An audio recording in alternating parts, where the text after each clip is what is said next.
Hey everybody, it's Jan. I just thought maybe you might be fun just to watch the puppies play for a while.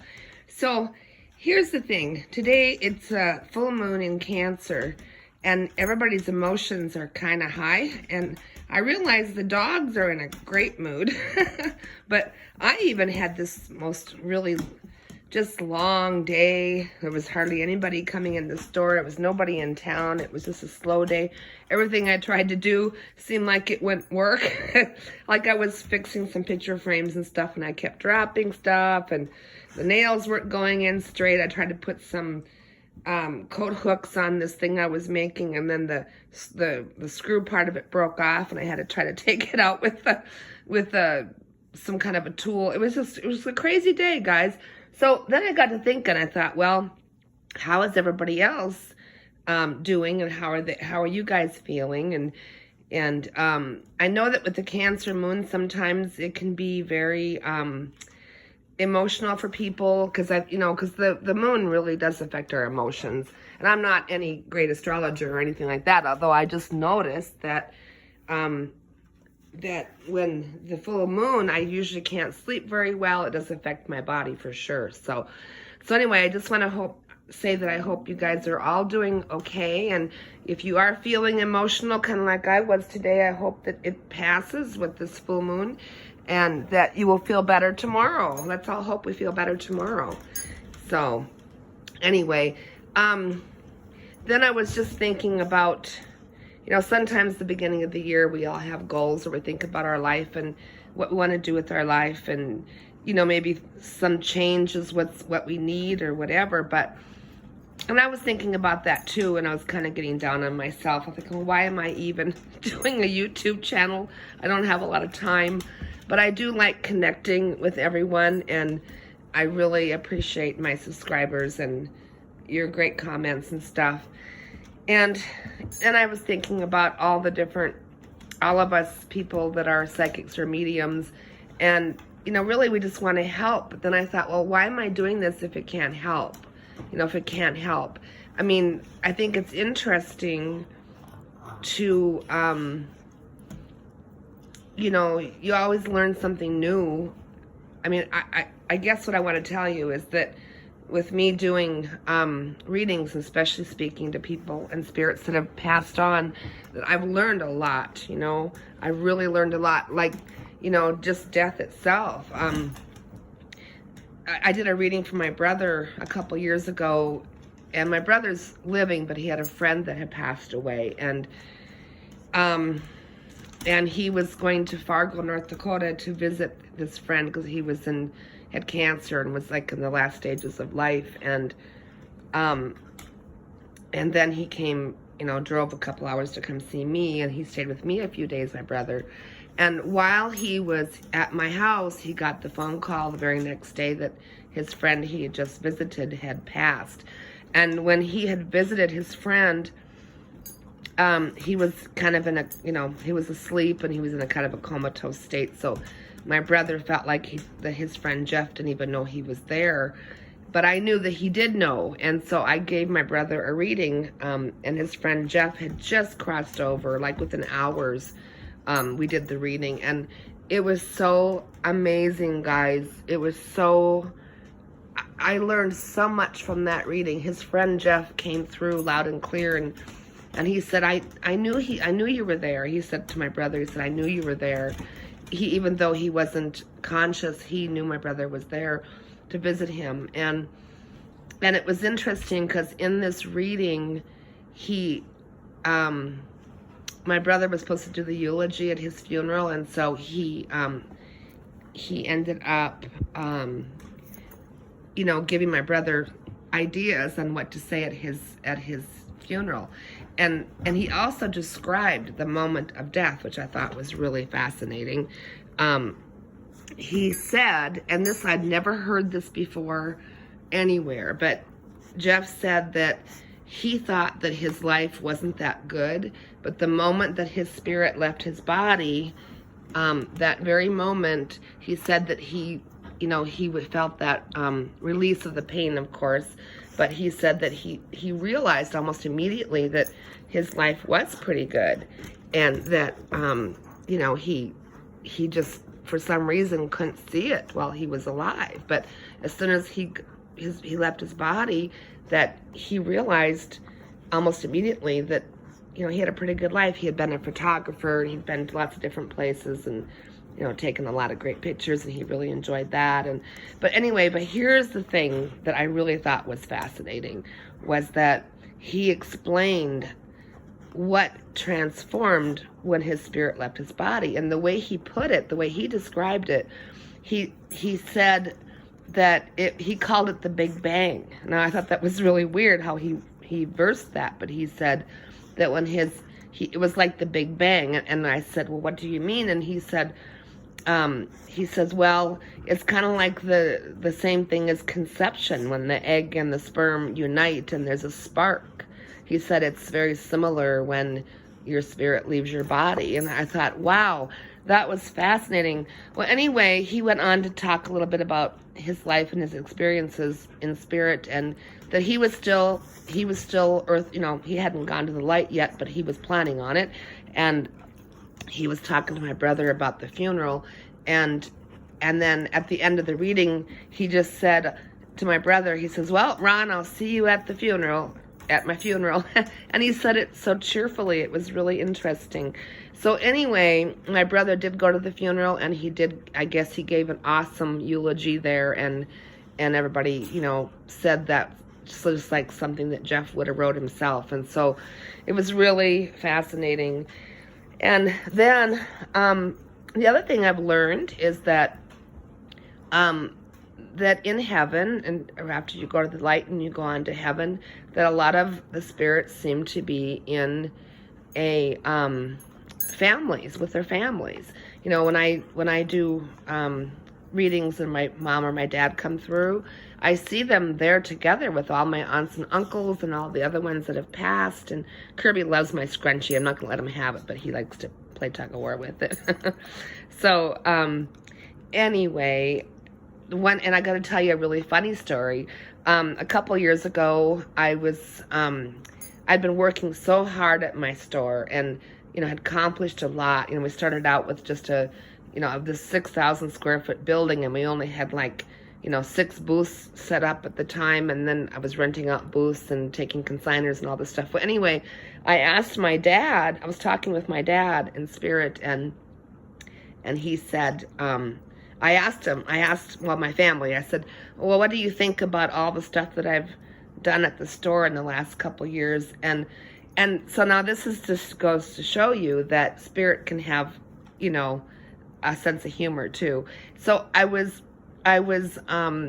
listening for them to reply, and I heard this loud noise that sounded like applause, like people clapping. And I almost was embarrassed, and I go, well, what is that? And my dad said, we're giving you a standing ovation for how hard you've worked. And I just had to laugh, because my dad, he could, you know, he was kind of a serious guy, but he also could crack a joke once in a while. Hi, Molly. Hi, Molly. So, anyhow, the dog's blankets are strewn all over the place, because they love to jump up on their blankets. Anyway, so I learned that, you know, they can have a sense of humor. And I also learned that they can have jobs in heaven. A lot of people that I have spoke to on the other side, they seem to be, they can be muses, where they can inspire people to write music or play music or write poetry. Some of them are heavily into genealogy and helping people find their family members, trying to help to inspire you. And I'll tell you a story about that, because I had a great grandma. Her name was Jenny Smith. Well, Jenny Smith is a fairly common name, and they had her name wrong in one of those history books, you know, those family books they put out for the counties and stuff. Anyway, they had her name as Jenny Green from Idaho or Iowa or something. And anyway, so we've been looking for a Jenny Green all these years. And anyhow, so finally, my cousin and I were working on it together. She lives in Indiana. She came to visit, and we've been working on this. And I had gone out to Tappan, North Dakota to find the old gravesite, and I couldn't find her grave. And I knew she was buried there, but I couldn't find her grave. So anyway, for 10 years or longer, I looked for this Jenny Smith and couldn't find anything about her. And my dad always said that his family was 100% German. And my mom and dad both died before they ever knew the genealogy, because I did it after they had passed. And so Molly took the little stuffed pig over there. She loves that little stuffed pig. So anyway, Kirby, sit. Good boy. Lay down. Lay down. No. Sit. Sit. Kirby, sit. Good boy. Molly, can you sit? Molly learned how to sit. Oh, no, give me that scrunchie. You can't have it. Sorry. Anyway, so Jenny Smith. So this was a whole 10-year process. So I went out to try to find her gravesite. Now, this is like a 2-hour drive from where I'm at. It's in Tappan, North Dakota, a little town in the middle of nowhere. Whoops, watch out for your teeth, guys. So anyway, the second or third time I went out there, I found her grave. I took a rod with me, and I poked in the ground, and I until I heard a clink. And so anyway, I heard this clink, and then I found out that her gravestone had sunk into the ground about 6 inches, and it was all covered with grass. So I ended up coming back again, and I fixed her. I dug up the stone. It was like one of those stones that lays on the ground, you know. So I pried it up with a crowbar, and I filled it with some marble little stones underneath, and I set the stone back on top of that, and now it's good. But anyway, I still didn't know nothing about her. So, and I've always been told this. I've been told this, that when you get stuck with your genealogy and you can't get any more generations, or you're just stuck, okay, you're like in a deadlock, you can't find out anything. And even though you're doing research, you just can't find nothing. And I was told by someone a long time ago that if you pray to the spirit of Elijah for help, that he will help you. And so that's what I did. And my cousin did the same thing. And Kirby, enough with that now. Okay, so go get your toy. Go get your toy. Where's your toy? And so anyway, so what happened right after that, we prayed to the spirit of Elijah, and some lady in the Turtle Mountains over there in North Dakota, I was contacting her on the internet and asking her if she knew anything about this family, and she didn't at first, but then I made another trip to Tappan, and this was in November. In November in Minnesota or North Dakota, you do not have any green gardener snakes. They're usually hibernating. So I asked for a sign, and I asked that when I got to Jenny Smith's grave that I would have a sign of how to find her family. And so when I got there, there was a green snake curled up on her grave in November, which is like crazy. It's never happens, right? So next time I talked to the lady at the Turtle River Historical Society, I had mentioned that to her. I says, well, you know, they had, and because they did have relatives that last name was Green, and then the green snake reminded me of that. So I told her that, and a week later she emails me and she says, I found her. And so once she found the correct Jenny Smith, because there's tons of Smiths out there, you know, she was able to trace our family back several generations, and then on Ancestry.com, we were able to trace them all the way back to England. So that's when we found out that we weren't 100% German on my dad's side, that we were actually half English. And we had traced it back way to the 1600s. So just that simple prayer of praying to the spirit of Elijah helped us to find thousands and thousands of, you know, ancestors that we didn't know about before. So, I mean, it's funny how life is, isn't it? I mean, how you can get stuck, and sometimes you feel like you're just stuck and you're not moving anywhere, and then the simplest little thing can turn it around on a dime, you know? So I guess the moral to this story, guys, is that no matter what your situation is at the time, or what you're going through right now, it can all change on a dime for the better. And I totally believe that. I just think that we have to stay strong, have to stay prayerful, and we have to stay aware and pay attention to your feelings and why you're feeling the way you are. Do you need a change in your life? Is it time for a change? Change is good. I know sometimes it isn't familiar or it isn't always comfortable, but change can be very good. Look at these two. They're sharing the toy. They're so cute. They're so cute. Oh my goodness. Molly. Good golly, Miss Molly. She's been such a good puppy. She did chew up the potatoes the other day, though, guys. I came home, I had a brand new sack of potatoes on the island shelf, and there was potatoes everywhere. There was potatoes on the couch, potatoes on the floor, potatoes in the kitchen. And so anyway, she learned that she's not supposed to do that anymore. So as long as they have their toys, they're doing just fine. Okay, so let me see if I can share another spiritual story. We talked a little bit about reincarnation the other day when I was talking about Ted Bundy and Brian Kohlberger. But I went to Ireland, I think it was in 2005 or 2006, and my sister luckily works for the airline, so I can get free tickets, which is a blessing beyond blessings. So I got to fly to Ireland with a friend of mine, and I tell you what, that island is so magical and mystical and amazing, guys. I was having goosebumps all over that whole island. I was having all kinds of premonitions and deja vus and everything.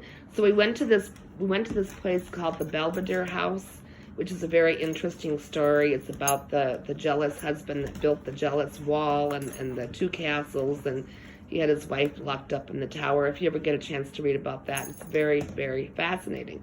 So anyway, what happened was we were just walking down the trails, and it was near a lake, and there was this big, beautiful beech tree. And I don't know if you've seen beech trees. They have a real smooth bark. I'm sure a lot of you have seen them. But this was an ancient beech tree. It was huge. It was like, you couldn't put your arms all the way around it. And for some strange reason, I felt extremely drawn to this tree. So I walked off the trail, and I went and leaned up against this tree. Well, the interesting thing was I heard a noise, and it was coming from inside the tree, and it sounded like a tick, tick, tick, okay? And anyway, so I put my ear up to the tree, and my friend's watching me. She's like, "What are you doing?" And I go, "There's a noise. Let's come listen to it." And it sounded like it was ticking. Well, we found out later what that was, that the beech trees actually have... Oh, hey, easy, Kirby. Be gentle. Be gentle. You guys don't play so rough. You okay, Molly? Oh, Molly, come here. Come here. You okay? Oh, did you bite her foot? Oh, Kirby, you be gentle. You're bigger than she is. Yeah, play with the toy. Anyway, poor Molly. She grabs his back leg really hard. Sometimes he could hardly walk, and then he grabbed her leg, and she didn't like that at all. It's okay, Kirby. Now he's feeling guilty. Come here. Kirby, come. Come. It's okay, Kirby. She's okay. Anyway, he's looking at her like, did I hurt her? He's so sensitive, Kirby is. Kirby's like sensitive to everybody and everything. He's a good boy. She dropped the toy. She dropped it on purpose, like how babies do. Oh, that's so cute. Okay, so anyhow, so I'm in Ireland, and I'm by this tree, and I hear the ticking, which we found out later was water dripping inside the tree. So anyway, I'm at this location, and there's like, this is one of those trees that's like huge, and it's got the big roots coming up out of the ground with the moss growing around it. It was beautiful. So anyway, I'm sitting up against the tree, and I'm just feeling so like peaceful there. And so when I went to left, I had brought a couple crystals with me, and I went to leave, and something told me, leave a crystal, because I had like a little fanny pack on on my waist, and then I put some crystals in there that I brought from Minnesota. And so anyway, I put the crystals in my backpack, and I didn't think I'd ever use them, but my fanny pack. And so I decided to leave the tree a gift. So I thought I'd leave this crystal by by the tree. And so then I'm walking away, and something tells me stop. And I turn around, and I'm looking at those roots coming out of the tree and the ground, and I walked straight over to one of those big roots, and I reached into a crevice, and I pulled out this rock, or this, actually it's an artifact. Let's see, I'm going to see if I can find it. It's right here, I think. Yeah. So maybe one of you will know what this is, if anybody has ever found artifacts before. But anyway, I ended up taking it home with me, and this was years ago. And okay, this is the artifact I found. It's a carved stone. It feels like a pumice. It's kind of heavy, but it's real smooth. And it's carved with this indentation, or not indentation, this like lump. It looks like a bell, for one thing. And then it looks like it's got carved out hand. Kirby's interested in it. Kirby, it's not for you, Kirby. It's just a rock. Get down. Get down. Okay, so anyway, Kirby, stop. So anyway, it's an artifact, and you can see that bump it's carved, and you can see the carve marks around it. So it kind of looks like a bell, but it's not a bell. I don't know what it is, okay? If anybody ever knows what this is, it came from Ireland, and it's an artifact, and it's like thousands of years old as far as I can tell. But anyway, so I found this rock. Turns out later on that when I took it home, it had affected me in a certain way. But anyway, so that was interesting. But these kinds of things happened all over. Kirby, no. Come. Good boy. Come. Good boy. So anyway, when I took the rock home, I was holding it one day, a few weeks after the trip, and I was trying to imagine what it was, because I'd done some, fossil and rock hunting in my life, but I'd never seen anything like that one. And I was holding it, and all of a sudden, my psychic abilities got extremely, extremely strong for the next few weeks. I mean, like, I was seeing auras around everybody. I was telling people about their health and what was inside their lungs, and they're like, "Yeah, how did you know that?" Molly, come on, let's go outside. Outside. Hang on a second. I gotta put them out. So anyway, how do I cover up the camera? I don't want you to see my whole house here. There's no way to cover it up. Okay, I'll just do it this way. Anyway, so come on, puppies, outside. Come on, let's go. Let's go outside. Good puppy. Kirby, out. Good boy. Okay, so anyhow, I get this rock home, and I'm holding it, and all of a sudden my psychic abilities were so strong that I could hardly stand it. We'll just let you see James now. James just sitting here chilling. So, anyway, it was so strong that I had actually one day kneel down and I said, "God, please, I can't." I said, "Take this away. I can't deal with it." Because I knew every single person that was telling a lie or saying something that wasn't true. It was really intense, guys. It was crazy. So anyway, that was just one experience I had in Ireland. And but the whole island was like that. It was just like the whole time I was there, I felt like I'd been there before, like I'd lived there before. It is a cool place, and it's beautiful too. And then I'll tell you one more story, and then I'll let you go. But so the other story in Ireland was, we were walking through an old cemetery by the seaside. Look at James. He's like, "Who are you talking to?" And James. So anyway, we were staying at a hotel in a different part of Ireland, and we visited an old cemetery because I like to take pictures of the old stones and the crosses and stuff they had there.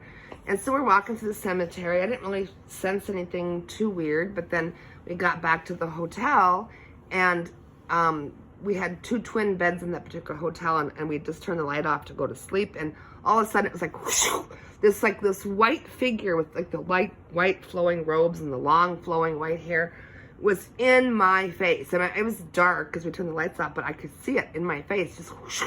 It scared the crap out of me. So I turned the light back on, and I sat up in bed, and my friend Mary's like, "What's going on?" I said, "Something I think followed us home from the cemetery." I said, "This is crazy." And I said, maybe, I hope they didn't offend anybody in the cemetery. So anyway, so then we turned the light back off, and there again, whoosh, right in my face, was this white figure, and I couldn't figure out what was going on.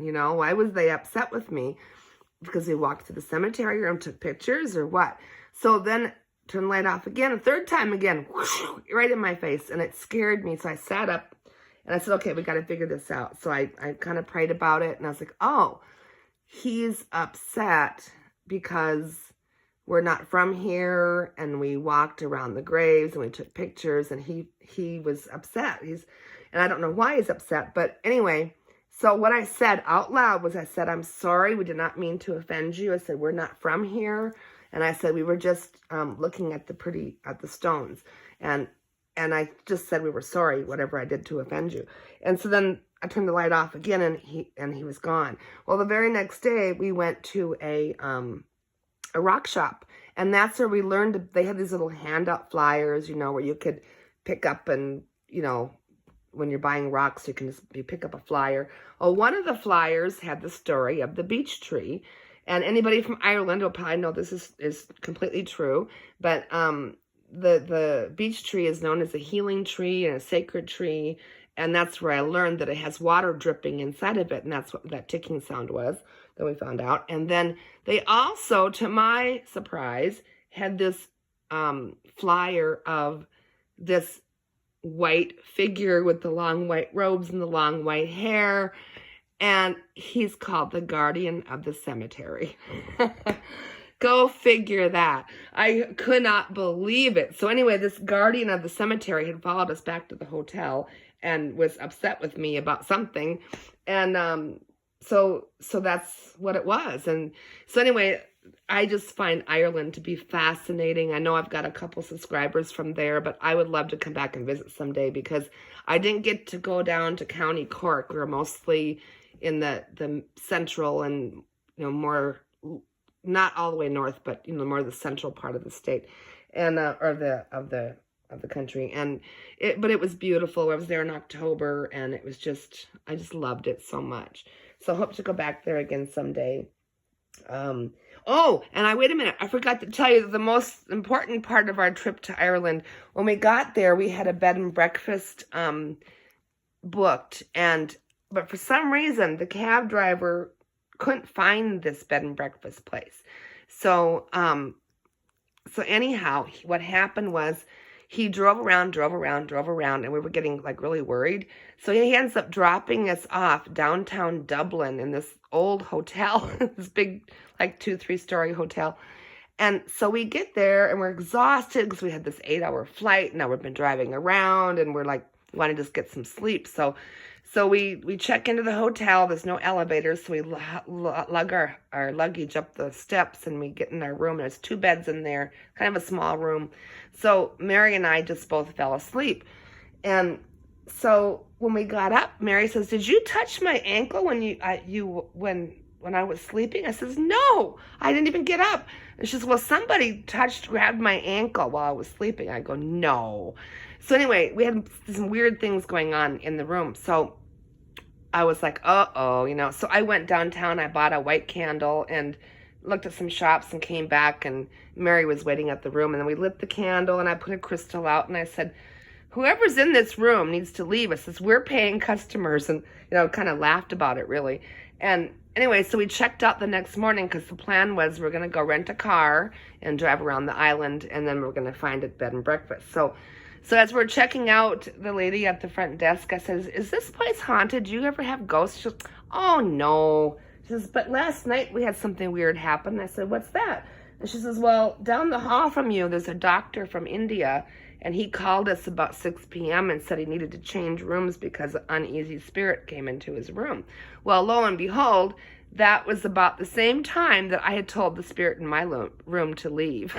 So, I mean, guys, ghosts exist. I mean, people that have passed on that don't want to cross over, they can be here for years until somebody helps them, Lots of times, some of them don't know they're dead, or they're in denial about it, or whatever. But it's really interesting because sometimes they need assistance, need help. Sometimes just telling them that they're dead and that they need to move on does the trick. Sometimes they're more stubborn than that. When I moved into this house, this is an old house, and I didn't know the history of this house, but I was painting the upstairs bedroom, and I kept seeing somebody looking around the corner of the doorway.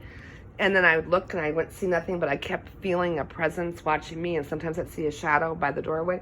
So anyway, I didn't know what it was, but I was painting the room, and everything was fine. And then, I don't know, it was like a year later, I found out that this young man, he was a diabetic, and he was not well. And anyway, he was only in his 30s, but he owned a restaurant in town. And I guess he was a really nice guy, and he had died in that bedroom upstairs. So anyway, I didn't mind him being around because I felt like he was a really nice guy. And so I didn't really tell him to leave. And then I went on a trip, and I had somebody here watching my house, and she, I was in Florida, and she was here watering my plants and taking care of things. And I called her after I was gone for like about a week, and I said, how's everything at the house? And she says, everything's fine, but I'm not going in your bedroom to water your plants anymore. And I says, why? She says, you have a ghost in your room. And I go, oh, that's that guy. He won't hurt you. She goes, well, I don't care. I brought the plants downstairs. I'm not going back up there. So when I got back from my trip, I decided that it was time to ask him to move on. I didn't know his name or anything. I just said, look, I said, you scared my friend. And I said, I didn't mind you being here. I says, but maybe it's time for you to move on. I said, you've been here. I said, you died here in this room. And I know you were young. I says, but you need to move on now and go to the light. And he did. And actually, to tell you the truth, my house actually felt really kind of lonely for a long time after he was gone. Seemed so quiet in here. So I've had just most of my life, I've been aware of spirits and ghosts and different things like that. And it just kind of is commonplace for me, actually. I don't know. Do you want me to keep going, guys? I don't know. I'll let the dogs back in. I guess I'll tell you one more story, and then we'll... Okay, so one of my other ghost stories is that, let's see, at the store, sometimes in antique malls, I own an antique mall and thrift store, and sometimes you can get, you guys got snow on your feet? Here, let me see Molly. She gets snow on her paw pads, and so does Kirby. Come here, Kirby. Let me see. Oh, I think you're good. You weren't out long. What did I do? Here's snow on his. Oh, you're good. Okay. So anyway, Molly. Good golly, Miss Molly. She doesn't like it when I sing that song. Okay, Kirby's up in my lap now. Anyway, so at the store we had this doll. Well, no, I shouldn't have said that because I'm giving the story away. Okay, so anyway, I was coming into work and I had this employee, and he never said nothing to me and I never said nothing to him. But long story short, there was this light. We'd see this, it looked like smoke in the air, but it wasn't really smoke. It was more like a fog, I guess. And so I'd come in and turn the lights on. As soon as I got the lights on in the building, I'd see this fog towards the back of the store. And I like, what is that? I thought, are the lights putting off some kind of weird, emissions or something? Anyway, this happened like 3 days in a row. And finally, the fourth day, I told Harley, my worker, I said, what is that? I keep seeing this foggy stuff. He goes, oh yeah, I've been seeing that too. I think it has to do with that doll. Well, somebody had donated this 1930s doll. It was one of those composite dolls. And anyway, he had... some guy just dropped it off. He said, would you like this doll? Well, now I know why he gave it to me, because it was probably haunted and he didn't want it, right? So, anyway, so here we go. So the doll, we realized, is what's causing that fog in the air. It looked like smoke, but it wasn't smoke. And anyway, Kirby, come. You got to give me that. Kirby, you cannot have that. Here, drop it. Okay, you cannot have that. You don't want to swallow it. Here, get your toy. So anyway, so we figured the doll had a spirit attached to it, and the doll kind of smelled like wood smoke, And so we kind of thought maybe the little girl that used to own it maybe had passed and she was attached to the doll. So we thought about this very carefully. We thought, okay, what do we do with the doll? Do we bury her? Do we burn it? Do we have to get rid of it or the little girl will never leave, right? Or she won't, we asked her to leave, but she still went. So I ended up putting the doll in a bag with some sage in my office back in the back. Well, my other worker came. She was the one that used to do post things online for me. And so she came and she didn't know the doll was in there because it was in a bag, like one of those canvas bags that zips up. So after she's back there like half an hour, she comes out and she goes, something in your office is making me ill. She goes, I don't know why, but I just feel nauseous when I'm back there. And I go, oh, it's the doll. So we ended up disassembling the doll and putting her out back to take her to the garbage. And because we thought we needed to destroy the doll because there was an attachment to it. So, because we'd already tried smudging it and doing other things and that wasn't working. So anyway, sadly, somebody ended up picking up that doll before it got into the garbage. So I'm hoping the doll did not haunt anybody else, but it really wasn't like a haunting. It was more like an attachment. But the weird thing is that when we moved the doll, before we got rid of it, we moved it to a different location in the store, and then that haze was so we moved it from the back of the store to the front of the store, and then that haze was at the front of the store. So we knew it had to do with the doll. So I would say that when you have objects or old things that have attachments, either get rid of it, destroy it, or, you can try holy water, sage, whatever it takes to try to get that spirit that's attached to it to move on. But usually they're pretty stubborn attachments, so I have found it's just easier to get rid of the item. Some items, though, I have been able to clear, but other ones you can't. So it just depends on the attachment, I guess.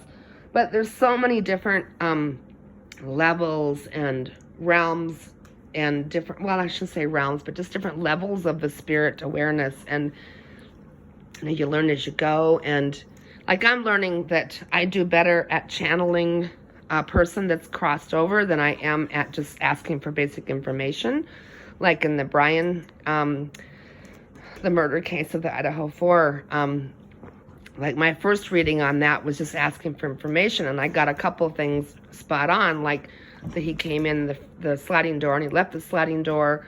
But a lot of that information I got makes no sense to me. I mean, I was seeing like a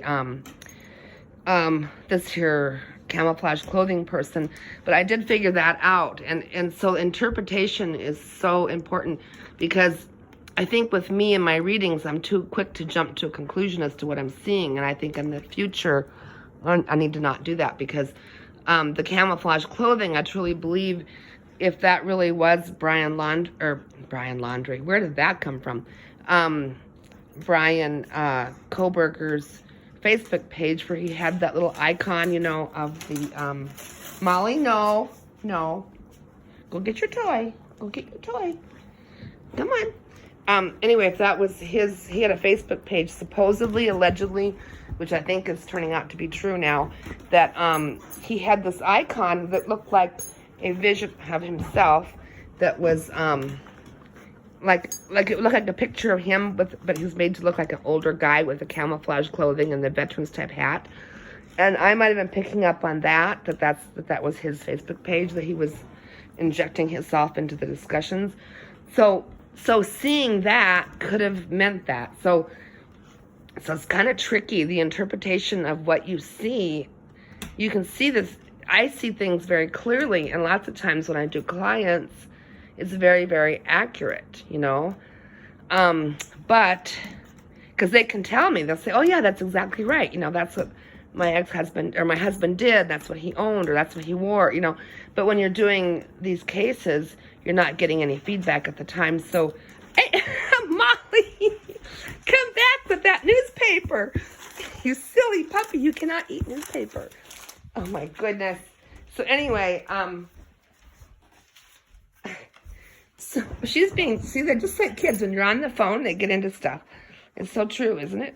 Anyway, so so yeah, I'm learning as I go, and it's interesting because sometimes, and I also am finding out that in readings I can see past, present, and future things and clues to other things. So in the future, when I do my readings online, I'm going to be a lot more careful about, like, I don't think I should ever say names or addresses anymore, because they are sometimes completely has to do with a whole different other reading or another person.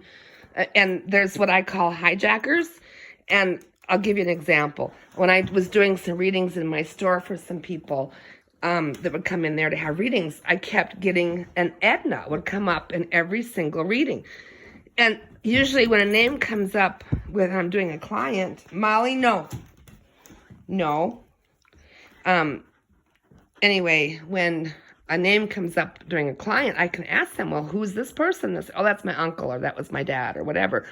So then you know that you can, you're getting the right person, and you can talk about that person and what they're telling you. So anyway, but I was doing readings at my store on my days off. I'd just let people in to do readings, and I kept getting an Edna that was crashing the reading. It was like she was crashing the reading. Look at James. He's looking up at the stairwell. We always have, whenever spirits are here, they're always up at the stairwell. That's where the dogs always stare up there. Anyway, so finally, after the third or fourth time an Edna came through in a client's reading, I was like, oh, she's just a hijacker. I don't know who she was. But turns out that particular store that I'm renting is an old store from the 1940s, and the person who used to own it, her name was Edna. And the reason I found that out was there was an old advertising tray we found in the basement that said Edna's Food Market, and it had the exact address of the store I was not currently renting, that I'm currently renting.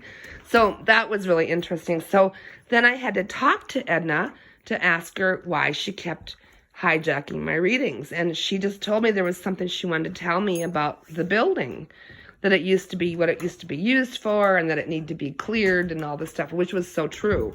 There was a lot of, I would say, spiritual static in that store that needed to be cleared. So once we did like a major clearing of that space, it seemed like everything was better. Everything was better since then. So really interesting how there are spiritual hijackers, people that mean well, or spirits that mean well, will sometimes show up in a reading you're doing for something else. So discernment is really, really important. Anyway, guys, I'm hoping you're having a great new year, and I hope you don't mind me babbling on about all this stuff, but I thought it would be kind of fun to do, because I knew and I sensed that a lot of people are feeling a little bit kind of sad and hard on themselves and emotional right now because of this Cancer full moon. So I just thought maybe it'd be kind of fun to do a little fun video for you. So anyway, prayers to all of you, and justice to all, and love to all, and you guys have a great night, and don't let this full moon get you all out of whack, okay, guys? It'll be better soon. All right, love you all. Bye.